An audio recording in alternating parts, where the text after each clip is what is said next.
ఘనంగా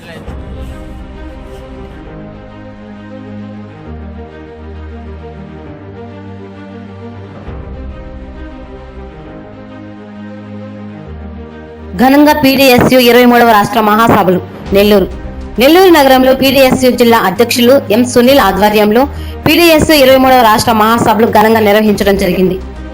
మొదటి రోజు టౌన్ హాల్లో నిర్వహించగా రెండవ రోజు డాక్టర్ శెట్టి శేషారెడ్డి విజ్ఞాన కేంద్రంలో నిర్వహించారు.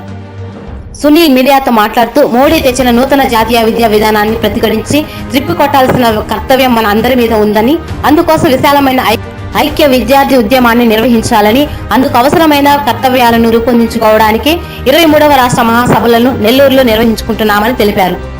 ఈ కార్యక్రమంలో central university professor Haragopal, Nannaya university professor Satyanarayana, ప్రముఖ కవి రచయిత సతీష్ చందర్, వివిధ రాష్ట్రాల విప్లవ విద్యార్థి సంఘాల నేతలు తదితరులు పాల్గొన్నారు.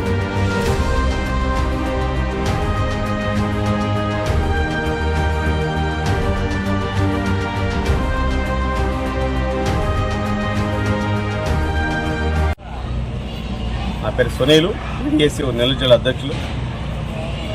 పీడీఎస్యు రాష్ట్ర మహాసభలు 15-16 తేదీల్లో నెల్లూరులో నగరంలో జరుగుతున్నాయి.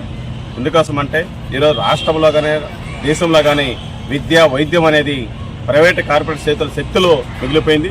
అదేవిధంగా ఈరోజు పీడీఎస్యు ఏర్పడి 50 సంవత్సరాలు అవుతున్నా ఈ పీడీఎస్యు 50 సంవత్సరాల చరిత్రలో ఈరోజు విద్యార్థుల సమస్యల మీద సమస్యల్లో పోరాటం చేస్తూ ఉంది. ఎందుకోసం అంటే ఈరోజు భారతదేశంలో పుట్టిన ప్రతి విద్యార్థి విద్యను కొనుక్కోవాల్సిన పరిస్థితి ఏర్పడింది. ఈ దేశంలో నరేంద్ర మోడీ ప్రభుత్వం వచ్చిన తర్వాత ఈ దేశంలో నిరుద్యోగుల సమస్య పరిష్కరిస్తాను, చదువుకున్న ప్రతి విద్యార్థికి ఉద్యోగం ఇస్తానని చెప్పి హామీ ఇచ్చింది. కనీసం ఈరోజు మోడీ ప్రభుత్వం వచ్చిన తర్వాత నిరుద్యోగ సమస్య పెరిగింది తప్ప ఉద్యోగం రాలేదు. అదేవిధంగా ఈరోజు విద్యార్థి చదువుకోవాలంటే అంగట్లో సరిలాగా విద్య కొనుక్కోవాల్సిన పరిస్థితి ఏర్పడింది. ఈరోజు రాష్ట్రంలో వచ్చిన జగన్మోహన్ రెడ్డి మొత్తం పాఠశాలకు అనేక రకాలైనటువంటి విద్యకు ఈరోజు బొమ్మలు వేశారు తప్ప కనీసం అక్కడ పోస్టులు ఏమీ పరిష్కరించలేం. అందువల్ల ఇప్పటికి అనేక రకాలైన టీచర్ పోస్టుల ఖాళీలు ఉన్నాయి, అనేక సంక్షేమ హాస్టల్లో ఖాళీలు ఉన్నాయి. అవన్నీ కూడా భర్తీ చేయాలని చెప్పి మేము పీడీఎస్గా డిమాండ్ చేస్తున్నాం. ఈ మహాసభల్లో ఈ నెల్లూరు సిటీలో ఉన్నటువంటి ఒక విఆర్సీ కాలేజ్ ఉంటే ఆ విఆర్సీ కాలేజీని లేకుండా దుర్మార్గం చేసిన ప్రభుత్వం ఈ గవర్నమెంట్ ఉంది. అందుకే మేము ఈ మహాసభలో ఒక తీర్మానం చేస్తున్నాం. ఈ నెల్లూరు జిల్లాలో నడుముతున్నటువంటి విఎస్ కాలేజీని వెంటనే ప్రకటించి ఆ డిగ్రీ కాలేజీ ప్రారంభించాలని చెప్పి మేము డిమాండ్ చేస్తున్నాం. అదేవిధంగా విద్యని ప్రాధాన్యత ఇవ్వకుండా ప్రైవేట్ కార్పొరేట్ చేతులు కబర్న హస్తాలు పెట్టినటువంటి ప్రభుత్వ విద్యని పేద విద్యార్థులకు చేయాల్సిన పరిస్థితి ఈ విద్యారంగానికి ఉంది. అయ్యా, మేము ఒకటే చెప్తున్నాం, ఈరోజు ఎమ్మెల్యేలు కానీ ఎంపీలు కానీ మీరు సమావేశాలు పోయినప్పుడు విద్యారంగానికి సంబంధించినటువంటి సమస్యలు ఏదైనా మాట్లాడుతున్నారంటే ఎవరు మాట్లాడటంలా ఆ విద్యను పరిష్కరించాలంటే ఈ దేశంలో కానీ రాష్ట్రంలో కానీ విద్యార్థుల సమస్యలు పరిష్కరించాలంటే ఒక పీడీఎస్ ఒక మెసేజ్ పంపిస్తుంది, ఒక పీడీఎస్ ఆందోళన చేస్తుంది. అందువల్ల ఈ మహాసభలకు అన్ని జిల్లాల నుంచి ఉన్నటువంటి ప్రతినిధులు వచ్చున్నారు. ఈ మహాసభలు చర్చిస్తున్నాం. నిన్న హైకోర్టు న్యాయమూర్తి జడ్జి చంద్రశేఖర్ వచ్చారు. ఈరోజు ఒక నన్న యూనివర్సిటీ సార్ వచ్చారు. రేపు యూనివర్సిటీల నుంచి అనేక రకాలు వస్తున్నారు. ఇప్పటికైనా సరే పాలకులు గమనించి ఈ సమస్యలు పరిష్కరించాలి. భవిష్యత్తులో పీడీఎస్ సమస్యల పోరాటాలు చేస్తుంది. ఈరోజు ప్రభుత్వ పాఠశాలలో ఎంతమంది టీచర్లు ఉన్నారు, అక్కడ వర్షాలకి ఎన్ని గదులు ఉన్నాయి కూడా మనం పరిశీలించుకోవచ్చు. ఈ మధ్యనే అనేక హాస్టళ్లలో నీళ్లు పోతే కనీసం జేసీలో పోయి వెనకొచ్చిన పరిస్థితి మనం నెల్లూరు సిటీలో చూసాం. అందుకోసం ఇప్పటికైనా సరే హాస్టల్లో హై స్కూల్ సమస్యలు పరిష్కరించాలి, ప్రభుత్వ పాఠశాల సమస్యలు పరిష్కరించాలని పీడీఎస్గా డిమాండ్ చేస్తాం. లేని పక్షంలో భవిష్యత్తులో అనేక రకాల పోరాటాలు చేస్తారని చెప్పి హెచ్చరిస్తాం. గణిరాజు, పీడీఎస్యు రాష్ట్ర అధ్యక్షులు. పీడీఎస్యు 23వ రాష్ట్ర మహాసభలు నెల్లూరు నగరంలో నిన్న ప్రారంభమైనాయి. ర్యాలీ బహిరంగ సభ జరిగింది. ఈరోజు డెలిగేట్ సభ జరుగుతూ ఉంది. ముఖ్యంగా ఈ మహాసభల్లో కేంద్రం ఉన్నటువంటి మోదీ ప్రభుత్వం, రాష్ట్రం ఉన్నటువంటి జగన్మోహన్ రెడ్డి ప్రభుత్వం అనుసరిస్తున్నటువంటి విద్యార్థి నిరుద్యోగ వ్యతిరేక విధానాలన్నీ వీటి మీద చర్చించబోతూ ఉన్నాం. వీటి మీద భవిష్యత్ కార్యాచరణ కూడా రూపొందించబోతూ ఉన్నాం. ఎందుకంటే మోదీ ప్రభుత్వం ఈ దేశంలో ఉన్నటువంటి సైన్సు చారిత్రక అంశాలని నాశనం చేస్తూ ఈరోజు మనువాద భావజాలాన్ని ఈరోజు విద్యాలయాల్లోకి తీసుకురావడానికి ప్రయత్నం చేస్తూ ఉంది.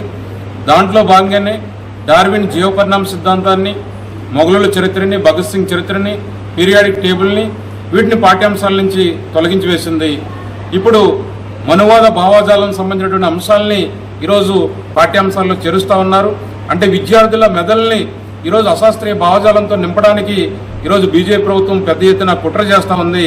దాంట్లో భాగంగానే ఈరోజు నూతన జాతీయ విద్యా విధానం 2020ని దేశవ్యాప్తంగా అమలు చేస్తూ ఉన్నారు. దాంట్లో ముఖ్యంగా ఏవైతే రిజర్వేషన్లు ఉన్నాయో రిజర్వేషన్లు ఈ నూతన జాతీయ విద్యా విధానం లేకుండా చేస్తూ ఉంది. రాష్ట్రాల ఫెడరల్ హక్కుల్ని హరించివేస్తూ ఉంది. ఇటువంటి దుర్మార్గ నూతన జాతీయ విద్యా విధానాన్ని పీడీఎస్ తీవ్రంగా వ్యతిరేకిస్తూ ఉంది. అంతేకాకుండా ఈరోజు మోదీ ప్రభుత్వం ఏదైతే దేశవ్యాప్తంగా ఉన్నటువంటి నిరుద్యోగులకి ప్రతి సంవత్సరం కూడా 2 కోట్ల ఉద్యోగాలు ఇస్తారని చెప్పింది. ఈ 9.5 సంవత్సరాల కాలంలో 19 కోట్ల ఉద్యోగాలు ఈ దేశంలో ఉన్నటువంటి నిరుద్యోగులకు ఇవ్వాలి. కానీ ఇవ్వకుండా ఈరోజు ప్రభుత్వ రంగ సంస్థల్ని దాదాపు 140 కోట్ల ప్రజల ఆస్తుల్ని ఈరోజు రైల్వేలు కావచ్చు, బ్యాంకులు కావచ్చు, ఎల్ఐసి కావచ్చు, విమానాశ్రయాలు, ఓడరేవులు వీటన్నిటిని ఈరోజు ప్రైవేటు పరం చేయడానికి పెద్ద ఎత్తున పూనుకుంటా ఉంది. దీన్ని తీవ్రంగా వ్యతిరేకిస్తూ ఉన్నాం. ఎందుకంటే ఈ ఆంధ్ర రాష్ట్రం ఉన్నటువంటి 32 మంది బలిదానాలతోటి సాధించుకున్నటువంటి విశాఖ ఉక్కును కూడా ఈరోజు ప్రైవేటీకరణ చేయడానికి ఈరోజు కేంద్ర రాష్ట్ర ప్రభుత్వాలు పూనుకుంటా ఉన్నాయి. ఇప్పటికైనా మేము ఒకటే చెప్పదలుచుకున్నాం, ఇది మోదీ ప్రభుత్వమైనా జగన్ ప్రభుత్వమైనా ఇటువంటి ప్రైవేటీకరణ విధానాలని విడనాడండి. ఈ రాష్ట్రంలో జగన్మోహన్ రెడ్డి మరీ మొండిగా ఈరోజు పాఠశాలని ముక్కలు చేసేటువంటి వైఖరితో ముందుకెళ్తా ఉన్నారు.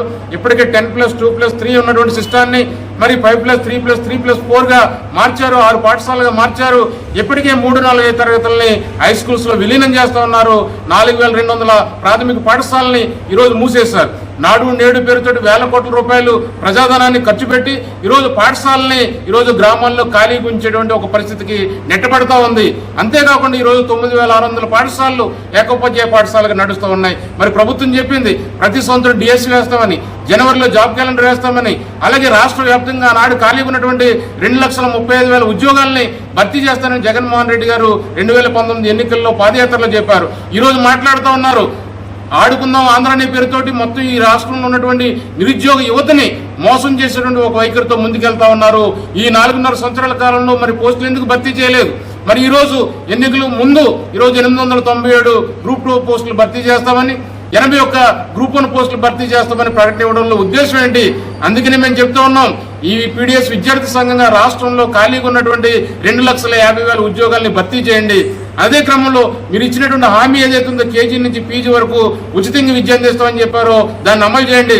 మరీ ముఖ్యంగా SC, ST, BC, EBC minority విద్యార్థులకి ఈరోజు పోస్ట్ గ్రాడ్యుయేషన్ విద్యకు దూరమయ్యే విధంగా 77 జీవో తెచ్చారు. దీనివల్ల రాష్ట్ర వ్యాప్తంగా 75,000 మంది పేద విద్యార్థులు ఉన్నత విద్యకు దూరం అవుతా ఉన్నారు.